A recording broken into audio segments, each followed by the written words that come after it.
Well, it's an amazing process. When you look back to 2002, when Allied Command Transformation was formed, one of the military committee's requirements was for NATO to come forward in the world to bring transformational values to NATO.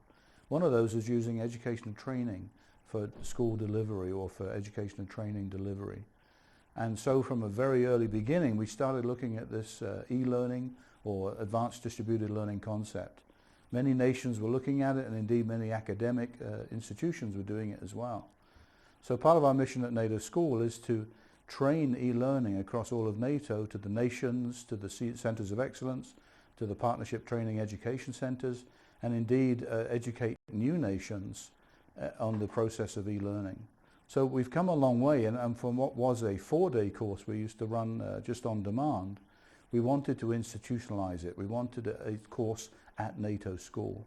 NATO School is a leader in individual education and training, and to have an e-learning course here really puts it on the map and sets the scale for people to look at it and think this is something we need training on. One of the key things we've discovered in our e-learning training, both when we did the 4-day courses and now our 2 weeks, is the ability to get the student involved.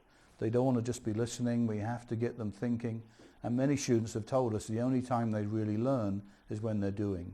So from day one of this course, we have the students starting to plan a major course to deliver into NATO. We set it up with justification coming from NATO headquarters. We emulate a lot of official documents.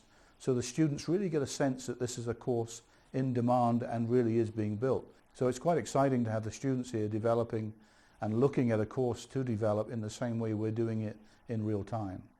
At the end of the second week, they're actually delivering the course they've produced over the last 2 weeks. And we're doing this in a way that they have to present it in a structured manner. They're being assessed on how well they present it, both on their produced course as well as their considerations and what value they've put into the course. So it's very exciting to see that, and indeed the Thursday is one of the fun days when the students get to see their finished product.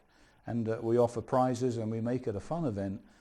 It's from Allied Command Transformation's perspective, it's very exciting for us to be able to do this course and educate 50 people a year and get the word out on how valuable e-learning is and ensure NATO uses it effectively.